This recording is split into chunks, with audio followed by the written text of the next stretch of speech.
Tahimik ang gabi sa Baryo Luntian. Walang maririnig kundi ang huni ng mga kuliglig at ang marahang hampas ng hangin sa dahon ng kawayan. Sa dulo ng isang masukal na kagubatan, may isang maliit na kubo na yari sa kahoy at pawid. Dito naninirahan si Gardo, isang magsasakang kilala sa kanyang tapang, sipag at kabutihang loob.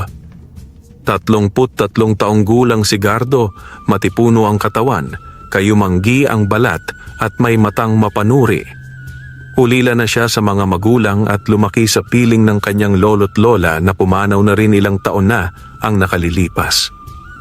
Sa ngayon, siya na lang ang natitirang tao sa kanilang bahagi ng gubat, malayo sa bayan, malayo sa gulo. Isang gabi, habang siya ay nagpapahinga matapos ang isang araw ng pagtatanim, may kakaibang liwanag siyang napansin sa may gilid ng kagubatan. Sa unay inakala niyang alitaptap o sulo mula sa mga aeta na minsang dumaraan sa lugar. Ngunit habang lumalapit ang liwanag, mas lalo itong naging malinaw, tila isang nilalang na kumikinang. Tumayo si Gardo, kinuha ang kanyang gulok at lumabas ng kubo. Hindi niya alam kung anong uri ng hayop o nilalang ang naroroon.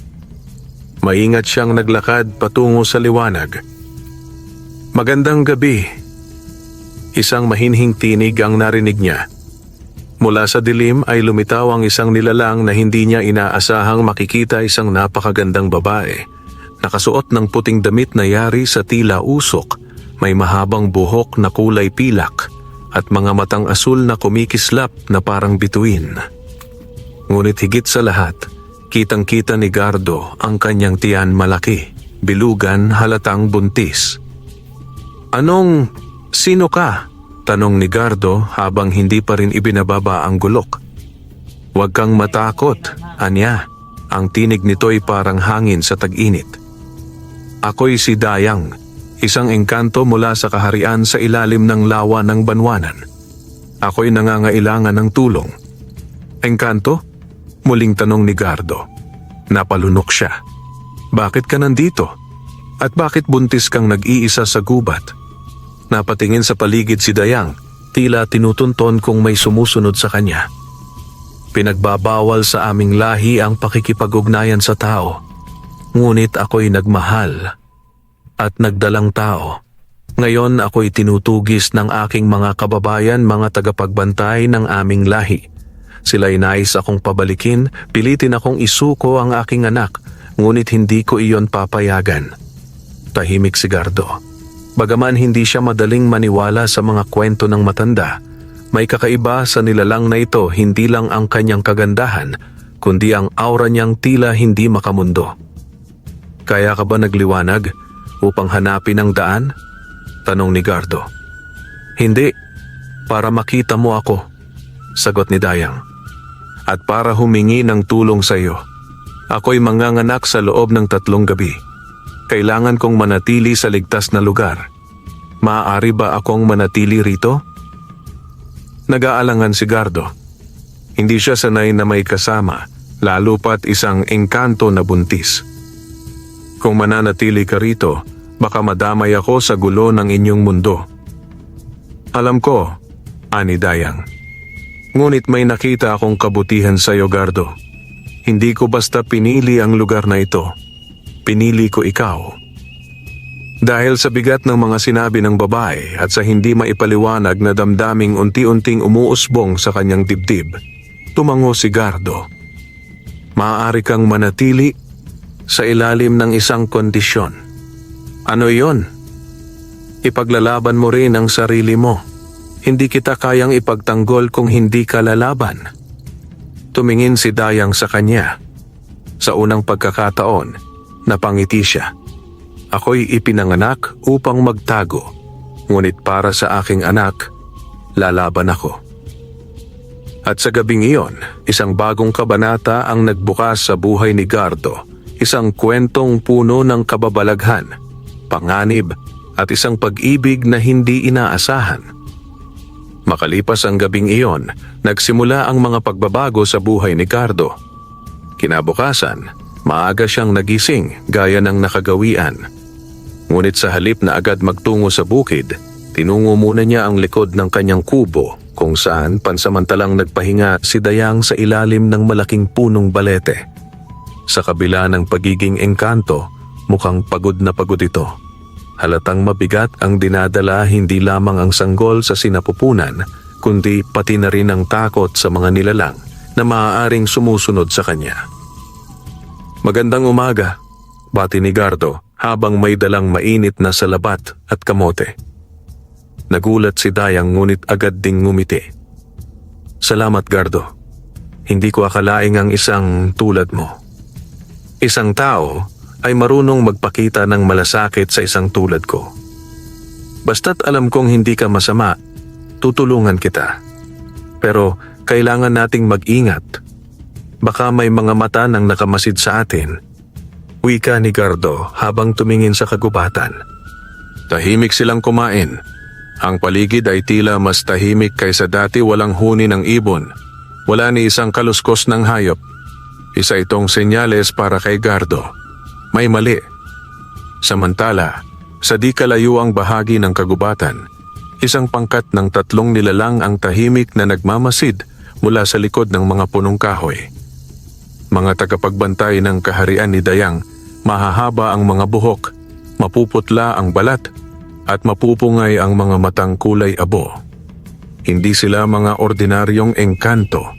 Sila ay mga tagasundo, sinanay upang hanapin at ibalik ang mga lumalabag sa batas ng kanilang lahi. "Narito nga siya," wika ng isa habang sinisilip mula sa kanyang paningin ang kubo ni Gardo. "At may kasamang tao. Ipinagbabawal ang pagbubuntis sa labas ng kaharian. Ang kanyang anak ay magiging kalahating tao, kalahating engkanto. Isa itong kasalanan. Ngunit hindi natin siya maaaring kuhanin ngayon," sagot ng isa pa. "Kailangang hintayin ng 3 gabi.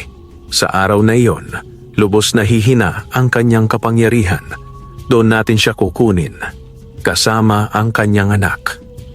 Tahimik na naglaho sa hangin ang mga tagasundo. Isa silang anino sa likod ng bawat halaman, ngunit malinaw na sila'y nagmamasid at naghihintay ng tamang oras upang umatake. Sa kubo ni Gardo, habang siya ay nagtatanim ng kamote sa kabilang dulo ng taniman, si Dayang ay nakaupo sa lilim, pinagmamasdan ang malawak na taniman ng magsasaka. Marahil sa unang pagkakataon, naranasan niyang kumalma. Ang hangin dito ay sariwa. Ang lupa ay masustansya, at ang puso niya, bagaman puno ng kaba, ay tila nakatagpo ng panandaliang kapanatagan. "Gardo," tawag ni Dayang nang ito'y bumalik mula sa bukid. "Oh? Nais kong ipangalan ng anak ko." "Talaga? Ngayon pa lang?" "Oo, dahil ayokong isilang siya sa takot. Gusto kong isilang siya sa pag-asa." "Ano ang napili mong pangalan?" "Liway." Isang liwanag sa gitna ng dilim. Napangiti si Gardo. Bagay sa kanya, bagay sa inyo. Ngunit bago pa man sila muling makapagsalita, isang malamig na ihip ng hangin ang dumaan sa pagitan nila. Kasabay nito, ang mga kalapati na kanina'y nagpapahinga sa bubong ng kubo ay biglang lumipad, at ang mga aso sa malalayong kabahayan ay nagsimula ng tumahol. Tumingin si Dayang sa gubat.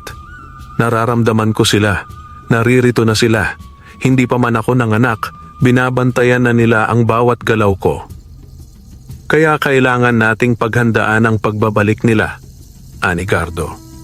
"Sa gabing ikaw ay manganganak, hindi lang buhay mo ang isusugal natin, kundi pati na rin ang akin." At sa gabing iyon, habang pinipilit ni Dayang na makatulog at si Gardo'y binabantayan ng paligid, nagsimulang gumalaw ang tadhana. Ang mga anino ay unti-unting lumalapit, ang liwanag ay kumakapal, at ang digmaan ng dalawang mundo ng engkanto at tao ay unti-unting nabubuo. Kinabukasan, habang pinapainitan ni Gardo ang tubig para sa paliligo ni Dayang, sinimulan ng engkanto ang isang kwento, isang alamat ng kanilang lahi na hindi niya kailanman ibinahagi sa ibang nilalang. Ngunit sa pagkakakilala niya kay Gardo, naramdaman niyang ito na ang tamang panahon. "May nais akong ikwento sa iyo," Ani Dayang habang nakaupo sa isang batong may lumot, hawak ang kanyang tiyan. Isang kwento na matagal nang itinatago ng aming kaharian. Tumigil si Gardo sa kanyang ginagawa at naupo sa kanyang harapan, tahimik na nakikinig. Noong unang panahon, panimula ni Dayang, bago pa man dumating ang mga Kastila, bago pa man lumaganap ang relihiyon ng tao, may 3 uri ng engkanto: ang mga alon na nakatira sa tubig, ang mga dahon na tagabantay ng kagubatan, at ang mga bato na nagtatago sa mga bundok. Ako'y isinilang sa lahi ng alon, sa ilalim ng lawa ng banwanan. Doon kami nabubuhay sa katahimikan, malayo sa mga gulo ng sangkatauhan. Ngunit minsan, may isang dahon na babae ang umiibig sa isang tao. Sa paniniwala nilang tunay ang pag-ibig, tumakas sila at nagtago sa kabundukan. Doon ipinanganak ang isang bata, kalahating engkanto, kalahating tao, katulad ng magiging anak ko. Ngunit hindi naging maganda ang kinahinatnan nila. Natuklasan sila ng mga tagapangalaga ng batas ng aming lahi at pinatawan ng parusang kamatayan. Simula noon, naging mahigpit ang alituntunin, hindi dapat makipag-ugnayan ang engkanto sa tao. Mas lalong ipinagbawal ang pag-aanak sa labas ng lahi. Tumingin si Dayang kay Gardo. May lungkot at takot sa kanyang mga mata. Kung kaya't ako'y itinuturing na taksil, ngunit hindi ko sila masisisi.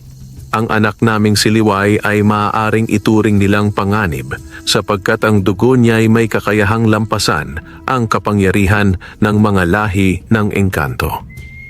Napakagatlabi si Gardo. Sa dami ng alamat na narinig niya mula sa kanyang lolo, wala pa siyang narinig na tulad nito.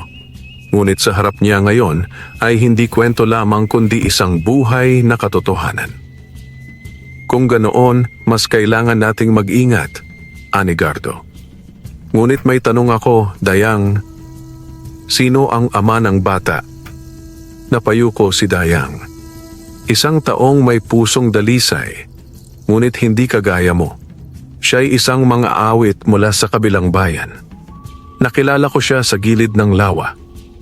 Sa simula'y mga kanta lamang ang aking naririnig, hanggang sa isang araw ay lumapit ako sa kanya sa anyo ng isang tao. Nagpakilala ako bilang Daya. Hindi niya nalaman ang aking tunay na pagkatao.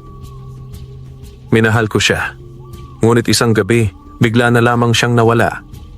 Sabi ng mga ibon, dinala raw siya ng mga diwata ng kagubatan. Hanggang ngayon, hindi ko alam kung patay na siya o nabubuhay pa. Hinawakan ni Gardo ang balikat ni Dayang. Hindi ko siya papalitan, ngunit habang narito ka, ako ang magiging sandigan mo.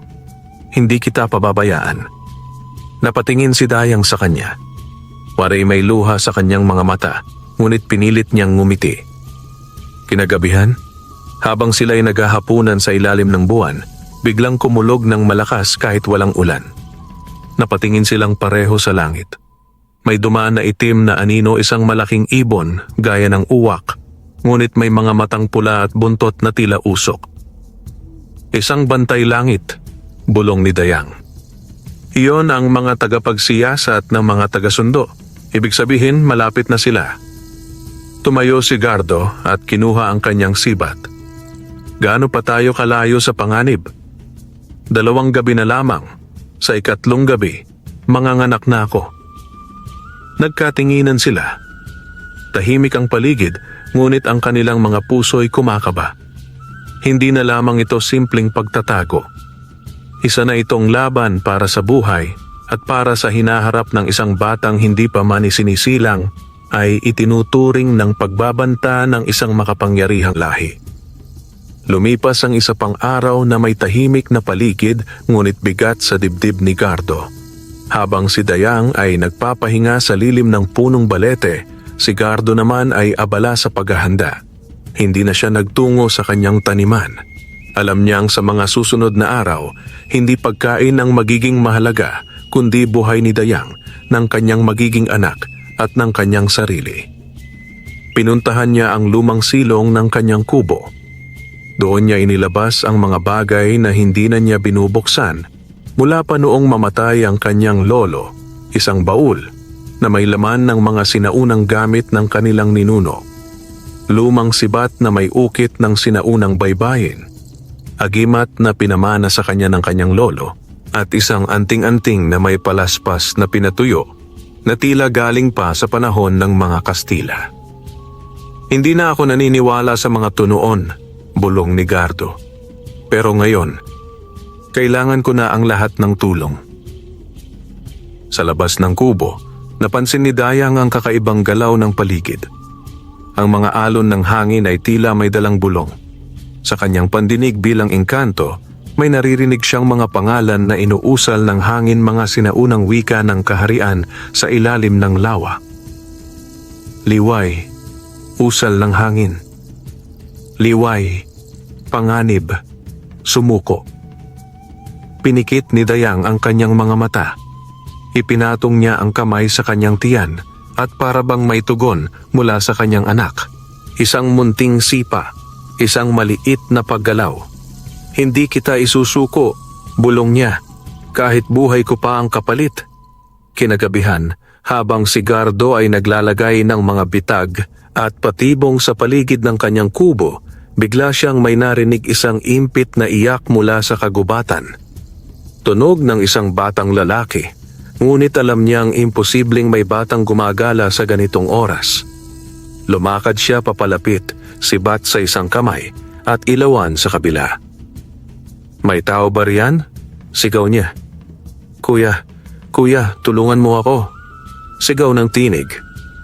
Napakunot noo si Gardo. Kilala niya ang mga engkanto, marunong silang manggaya ng tinig, at kung totoo mang may bata, walang ibang pupuntahan iyon kundi ang kanyang kubo. Isang pain lang ito. Agad siyang bumalik, mabilis ang hakbang. Pagdating niya sa kubo, nakita niyang gising si Dayang, hawak ang kanyang tiyan at nanlilisik ang mga mata. Nandito sila. Lumabas si Gardo. Sa harapan ng kubo ay may 3 nilalang na hindi niya makilala kung tao pa ba o anino. Nakaitim ang suot, mahahaba ang buhok at ang balat ay kulay abong parang abo. Ang mga mata nila ay puting-puti, tila walang itim. "Ayaw naming makipaglaban," wika ng isa. "Nais lamang naming kunin ang taksil." "Wala kayong makukuhang kahit anong ayaw niyang ibigay," sagot ni Gardo. "At sa pagkakaalam ko, hindi siya taksil kundi isang ina na nagtatanggol sa anak niya." "Ano ka ba?" tanong ng isa pa. "Isa ka lamang mortal. Hindi mo kayang pigilan ang batas ng aming lahi." Niladlad ni Gardo ang kanyang agimat. "Kung sa tingin ninyong basta-basta akong susuko, nagkakamali kayo. Ako'y apo ni Dimas, ang mandirigmang nakipaglaban sa mga tikbalang sa kanlurang gubat. Sa dugo ko'y dumadaloy ang tapang ng mga unang bantay ng bundok. Kung gusto ninyong kunin siya, dadaan kayo sa akin." Tahimik ang 3 nilalang. Nagpalitan sila ng tingin. At sa isang iglap, naglaho sila sa hangin, iniwan ang isang malamig na ihip ng hangin na dumaan sa mga hibla ng damo. Pagbalik ni Gardo sa loob ng kubo, nakita niyang nakahandusay si Dayang sa banig, namimilipit sa sakit. "Dayang!" sigaw niya, lumapit agad. "Gardo, nagsimula na," bulong ni Dayang. "Malapit na, manganganak na ako." Ang mga mata ni Gardo ay nanlaki. Hindi pa 3 gabi, ngunit ang sanggol ay nagpasya ng lumabas. At sa labas ng kanilang kubo, ang kagubatan ay tila humihinga, naghihintay ng tamang oras upang sumalakay. Ang gabi ay dumaan na parang bangungot. Habang humahampas ang malamig na hangin sa bubong ng kubo, si Dayang ay nanginginig sa sakit at si Gardo ay wala nang magawa kundi samahan siya sa gitna ng pag-ikot ng mundo. Walang komadrona, walang herbalista, walang kahit anong tulong kundi ang lakas ng loob at dasal. "Dayang, huminga ka. Sandali na lang," Bulong ni Gardo habang pinupunasan ang pawis nito gamit ang kanyang lumang panyo. Gardo, ang sakit. Para bang may humihila sa bata sa loob ko. Nanggigigil ang boses ni Dayang pero pilit pa rin niyang nilalabanan. Tiningnan ni Gardo ang paligid ng silid. Sa mga sulok ng kubo, ang mga aninong dati hindi niya pinapansin ay tila nagiging mas buhay. Mga matang nakasilip sa pagitan ng kawayan, mga bulong na parang hangin pero puno ng panunuya. Isuko mo siya. Isuko ang bata. Hindi ko kayo pinapayagang pumasok dito. Sigaw ni Gardo habang hinawakan ang agimat sa kanyang dibdib. Ito'y sagradong tahanan at hindi kayo makapapasok kung hindi kayo tinatawag. Isang malakas na alingaw-ngaw ang sumunod parang putok ng kulog sa loob ng maliit na silid. Napaluhod si Gardo. Sa gitna ng liwanag, lumitaw ang tatlong nilalang mula sa labas. Hindi na sila anyong anino ngayon, hayag na hayag ang kanilang mukha. Mahahaba ang tenga, matutulis ang baba, at ang kanilang mga mata ay may apoy na asul. Nagsimula na ang huling yugto. Wika ng pinuno nila. Ang sanggol ay maglalakbay mula sa kadiliman patungo sa liwanag. Ngunit bago pa man siya huminga, kami narito upang wakasan ang kanyang pag-iral. Tumayo si Gardo. Kahit nanginginig ang tuhod at puso'y kumakabog, hindi siya umurong. Kung gusto niyong kunin ang bata, papatayin niyo muna ako. Hindi ka namin kailangang patayin, mortal. Sapat na ang tapang mong yan upang ilubog ka sa sariling takot. At sa isang iglap, bumagsak si Gardo. Parang may biglang bumigat sa kanyang katawan. Sa kanyang isipan, sumulpot ang lahat ng takot na matagal na niyang tinatago. Ang alaala ng kanyang mga magulang na namatay sa sunog. Ang gabing inatake ng aswang ang kanilang alagang kambing. Ang sandaling iniwan siya ng kanyang nobya sa gitna ng ulan. Hindi na siya makagalaw. Sa gitna ng pagdurusa, narinig niya ang tinig ni Dayang. Gardo, huwag kang susuko. Ako'y kailangan mo. Kailangan ka ng anak natin. Dahil sa tinig na iyon, isang munting liwanag ang lumitaw sa kanyang dibdib. Ang anting-anting na pamana ng kanyang lolo ay kumikislap. Isang init ang bumalot sa kanyang buong katawan at parang tinunaw ang lamig at takot na bumabalot sa kanya. Muling tumayo si Gardo. Mula sa kanyang tagiliran ay kinuha niya ang sibat, itinindig ang sarili at hinarap ang mga nilalang. Hindi kayo ang huhusga sa kinabukasan ng batang ito. Hindi kayo Diyos at hindi ninyo kilala ang kapangyarihang nanggagaling sa pag-ibig at paninindigan. At sa muling pagsiklab ng liwanag mula sa kanyang anting-anting, ang buong kubo ay napuno ng matinding liwanag puti, dalisay at mainit. Napasigaw ang mga engkanto. Hindi pa siya dapat iluwal. Ngunit huli na ang lahat. Mula sa sinapupunan ni Dayang ay isang malakas na liwanag ang sumabog, hindi dugo, hindi sigaw ng bagong silang, kundi liwanag. Ang sanggol ay isinilang hindi sa gitna ng kirot lamang, kundi sa gitna ng himala. Tahimik si Dayang habang hawak ang kanyang anak. Mahal ko, si Liway. Bulong niya, habang may luha sa kanyang mga mata. Si Gardo ay lumapit, nangingilid din ang luha. Ang sanggol ay may mata ng tao, ngunit sa gilid ng iris ay may bakas ng asul kulay ng tubig ng lawa. Isang batang hindi karaniwan. Isang batang hindi dapat isinilang, pero narito, humihinga at nakangiti. Sa labas ng kubo, habang dahan-dahang nawawala ang liwanag, ang tatlong nilalang ay naglaho sa usok. Hindi pa ito tapos, wika ng isa. Ang kapanganakan ay simula lamang. Ang digmaan ay darating. Pagkatapos ng makapangyarihang pagsilang ni Liway, bumalik sa katahimikan ang paligid. Ngunit ito'y isang katahimikang may dalang babala. Isang buntong hininga bago dumating ang bagyo. Sa bawat yapak ng hangin, sa bawat kaluskos ng dahon, alam ni Gardo na hindi pa tapos ang lahat. Sa loob ng kubo, si Dayang ay halos hindi makakilos. Ang kanyang muka'y maputla, ang kanyang mga mata'y may lalim ng pagod. Ngunit kahit pagod, masdan mo ang kanyang mga mata habang pinagmamasdan ang anak puno ng pag-ibig, puno ng pananabik, at puno ng takot. Si Gardo naman ay tuluyang naging tagapagbantay, tagapangalaga at ama. Buong araw niyang kinarga si Liway habang inaasikaso ang mga halamang gamot para sa inang engkanto. Sa bawat iyak ng bata, tila bumabalik ang lakas niya. Wari may mahika sa tinig ng sanggol. Isang gabi, habang binabantayan ni Gardo ang paligid, may kumalabog sa bubong ng kubo. Tuk-tuk-tuk.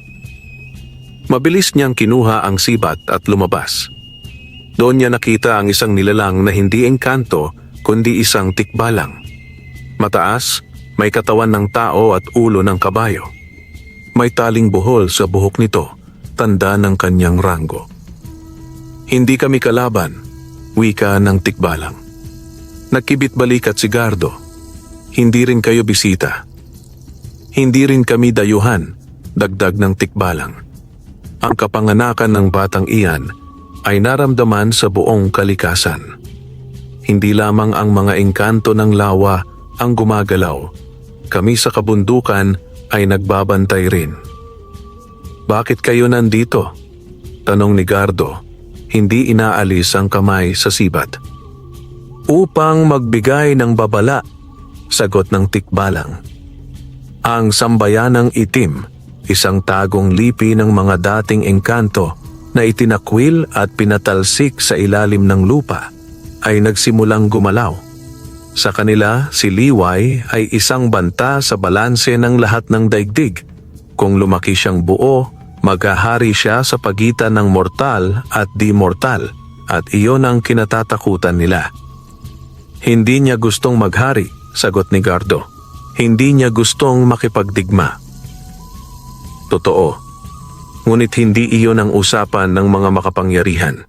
Ang takot ay hindi rasonado, at ang mga pinatalsik ay hindi naghahanap ng kapayapaan. Sila'y nauuhaw sa kapangyarihan, at ang bata ang susi. Matapos ang pag-uusap, biglang naglaho ang tikbalang. Sa lugar kung saan ito nakatayo, naiwan ang isang maliit na supot na yari sa dahon ng banaba. Binuksan ni Gardo ito, laman ay pulbos na tila abo, ngunit may amoy ng insenso at dagta. Alikabok ng bundok, bulong ni Dayang. Iyan ay ginagamit upang maprotektahan ang tahanan mula sa masasamang espiritu.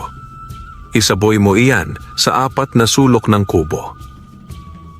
Ganon nga ang ginawa ni Gardo. At matapos iyon, saka siya umupo sa tabi ni Dayang habang pinapatulog si Liway. Mahalaga ang batang ito, bulong ni Dayang. Hindi lamang sa akin, kundi sa mundo. Ngunit hindi natin pwedeng ituro sa kanya ang takot. Kailangang lumaki siya sa pagmamahal, sa liwanag, kahit gaano karami ang humabol sa atin. Kinabukasan, habang ang hamog ay bumabalot pa sa mga dahon, isang di inaasahang bisita ang dumating. Isang matandang babae, nakasaklay at may dalang buntal na sombrero. Hindi pangkaraniwan ang kanyang presensya, tila normal, ngunit may laman ang mga mata. Magandang umaga, ani niya kay Gardo. Ako'y isang albularyo. Hinila ako ng hangin papunta rito. May bagong isinilang na di pangkaraniwan, hindi ba? Agad lumapit si Dayang, nagtataka at may halong kaba. Hindi ka basta tao, wika ni Dayang. Ngumiti ang matanda. Ako'y luningning, albularyang isinumpa upang makaramdam ng mga kakaibang kapanganakan. Anak mo'y may bituin sa loob ng kanyang puso. Kailangan siyang ituro kung paano gamitin ito o baka siya mismo ang gawing armas ng kanyang mga kaaway. Inilapit ni Dayang si Liway sa kanya. Ang matanda ay humawak sa noo ng sanggol at sa isang iglap ang mga mata niya ay lumiwanag. Para bang may nakita siyang hinaharap na hindi niya nagustuhan. Gabi ng dugo, bulong ni Luningning. 10 buwan mula ngayon, may magtatangka. hindi upang patayin, kundi upang kunin siya bilang kanilang tagapagmana. Napatitig si Gardo kay Liway. Hindi sila magtatagumpay, anya. Ituturo ko sa kanya kung paano ipagtanggol ang sarili, kung paano magmahal, at higit sa lahat kung paano tumindig kahit siya'y sinusubok. Maari, sagot ni Luningning. Ngunit kailangan ninyo ng higit pa. Kailangan niyong hanapin ang 3 bantay ng liwanag, ang tagasulat, ang tagapakinig, at ang tagapukaw. Sila lamang ang makatutulong para iligtas si Liway mula sa kanyang kapalaran. Nagkatinginan sina Gardo at Dayang. Isa na namang yugto ang kailangang harapin. Hindi na sapat ang pagtatago. Oras na upang ilunsad ang paghahanap, hindi lang para sa kaligtasan ng bata, kundi sa buong balanse ng 2 mundo.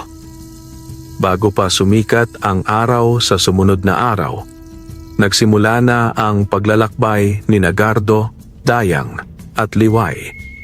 Sa bisig ni Gardo, nakapulupot si Liway, habang si Dayang ay dahan-dahang naglalakad sa tabi. Muling lumalakas ang katawan, salamat sa mga halamang gamot at alikabok ng bundok na iniwan ni Luningning.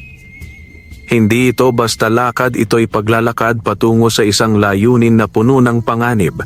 Ayon kay Luningning, kailangang matagpuan ang 3 bantay ng liwanag. Ang tagasulat na may kakayahang basahin ang kapalaran at isulat ang kinabukasan.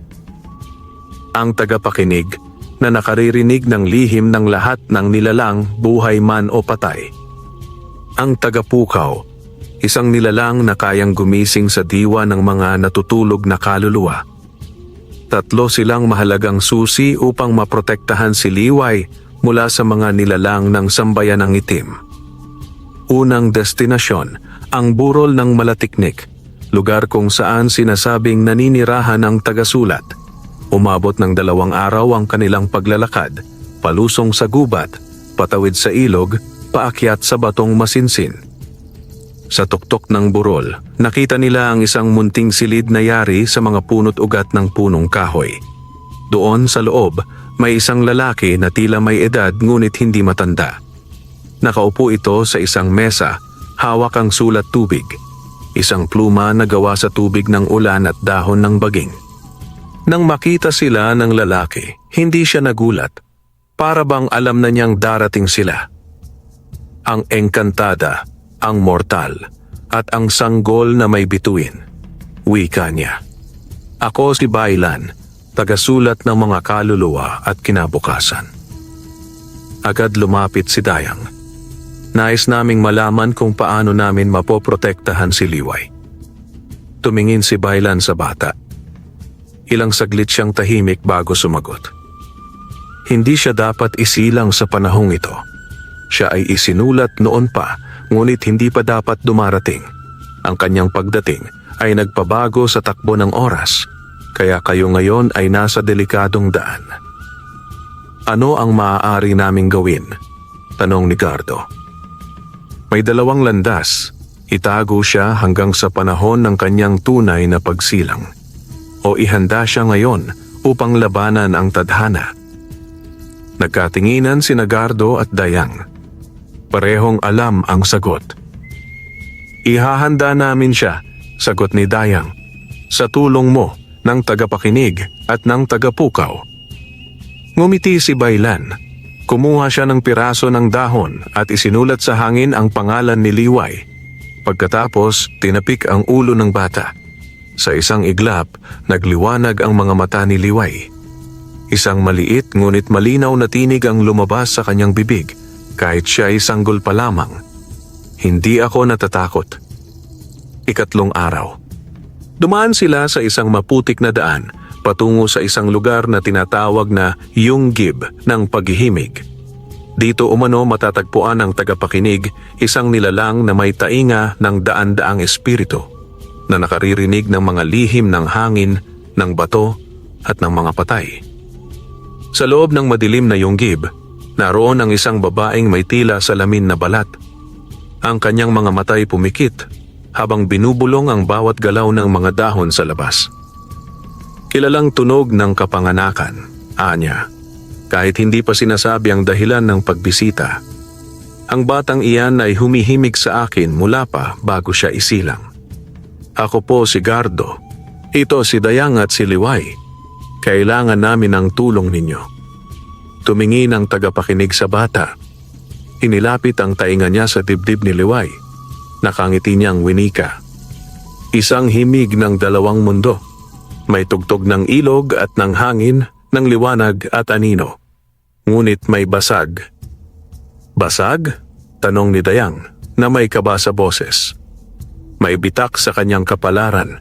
May bahagi siyang maaaring maagaw hindi patayin, kundi baluktutin. Paano ito maiiwasan? Tanong ni Gardo. Ibigay ninyo sa kanya ang karapatang marinig ang sarili. Turuan siyang magsalita ng kanyang damdamin at huwag siyang palalaguin sa takot. Ngunit higit sa lahat, kailangang madinig niya ang pangalan ng kanyang lahi mula sa sariling bibig. Ibinigay ng tagapakinig ang isang maliit na palayok ng puting abo ng kaluluwa, isang panangga sa panlilinlang ng mga aswang at sinungaling. Huling destinasyon, ang gubat ng nawalang gunita. Isang lugar na nililimot ng mapa at alaala. Tanging ang mga pinili lamang ang makatutuntong dito. Sa pagsapit ng ikalimang araw, isang ulap ang bumaba mula sa itaas. Lumitaw mula sa hamog ang isang matangkad na nilalang lalaki. May balbas na puti at mga matang tila apoy na asul. Hinahanap ninyo ako, wika nito. Ako si Sumagka, tagapukaw ng mga tinuluyang limutin ng mundo. Ang anak namin, simula ni Gardo, ay kailangang gisingin mula sa panaginip ng kapangyarihan. Kung hindi, siya ay magiging alipin nito. Tapos ni Sumagka. Lumapit si Sumagka sa bata. Sa pamamagitan ng isang uri ng awit na walang salita, inilapit niya ang palad sa noo ng sanggol. Sa isang iglap, ang lahat ng puno sa paligid ay lumago. Ang mga dahon ay nagsilaglag at ang gubat ay nagsimulang kumanta. Ang tinig ni Liway ay lumabas muli pero ngayon mas malinaw. Kaya ko ito. Pagbalik nila sa kubo, dala nila ang 3 regalo. Ang kapalarang nalalaman, ang boses ng sarili, at ang panaginip na gising. Ngunit sa di kalayuan, sa isang kuweba na nababalot ng itim na usok, may mga matang nagmamasid. Ang pinuno ng sambayan ng itim ay nagbubulong. Malapit na ang gabi ng pulang buwan, ihanda ang pagkubkob, ihanda ang pag-aalay. Lumipas ang mga buwan. Sa paglipas ng panahon, si Liway ay lumaki. Hindi gaya ng karaniwang bata, kundi may bilis na hindi kayang ipaliwanag ng mortal. Sa loob ng 10 buwan, tila siya ay naging isang batang edad 7. Bagamat sa puso't isipan ay may lalim na parang matatanda. Sa tulong ni Nabaylan, Luningning, tagapakinig at Sumagka, natutunan ni Liway ang mga pangunahing aral ng kanyang lahi, ang pagkilala sa sarili, pagdinig sa tinig ng mundo at pagkakapit sa alaala ng liwanag. Ngunit kahit anong paghahanda, batid ni Gardo at Dayang na darating din ang gabi ng pagsubok. At dumating nga ito sa takdang araw ng pulang buwan. Sa gabi bago maganap ang malaking kaganapan, si Liway ay nagkaroon ng panaginip. Nakita niya ang isang batang babae na kamukha niya, ngunit may mga mata na itim at nakasuot ng damit mula sa mga dahon ng tuyong anino. Halika, wika ng batang anino. May lugar para sa iyo sa ilalim ng lupa. Hindi mo kailangan magtago. Sa amin, ikaw ang magiging prinsesa. Hindi ako prinsesa ng dilim, sagot ni Liway. Ngunit ngumiti ang aninong bata. Hindi mo alam kung sino ka. Ako ang kalahati mo. Isang araw, kailangan mong pumili. Kapag huli na ang lahat, ako ang mananatili. Nang magising si Liway, malamig ang kanyang mga palad. Bago pa man sumikat ang araw, isang alingaw-ngaw ang yumanig sa paligid. Sa silangan, may usok na kulay itim.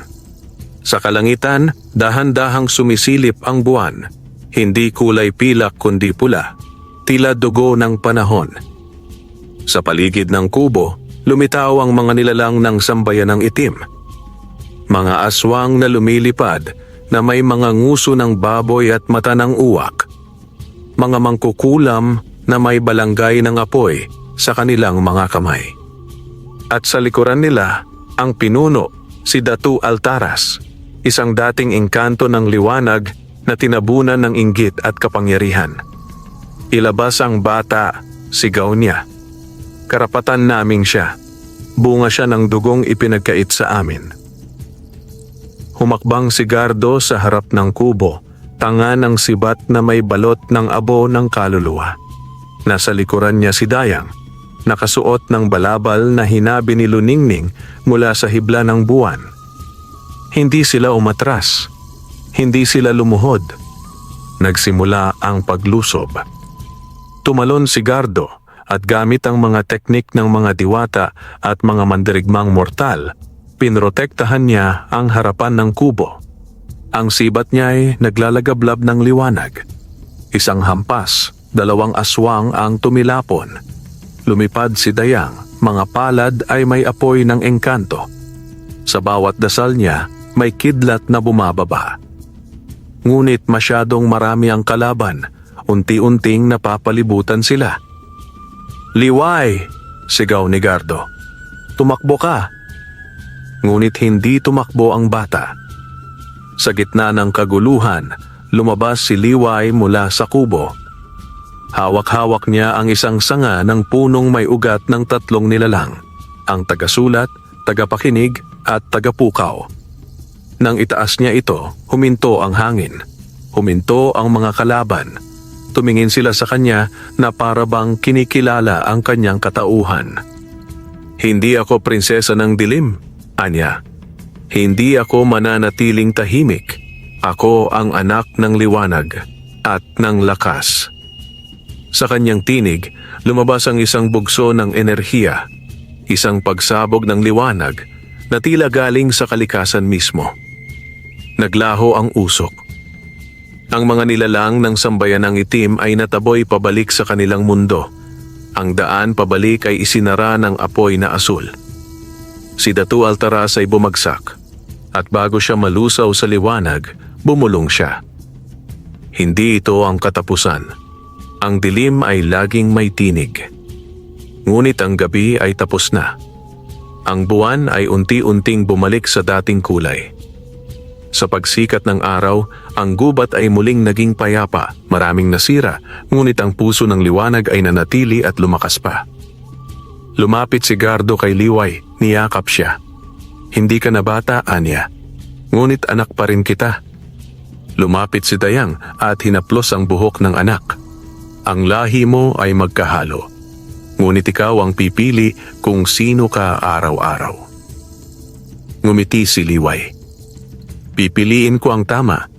Pipiliin ko ang liwanag."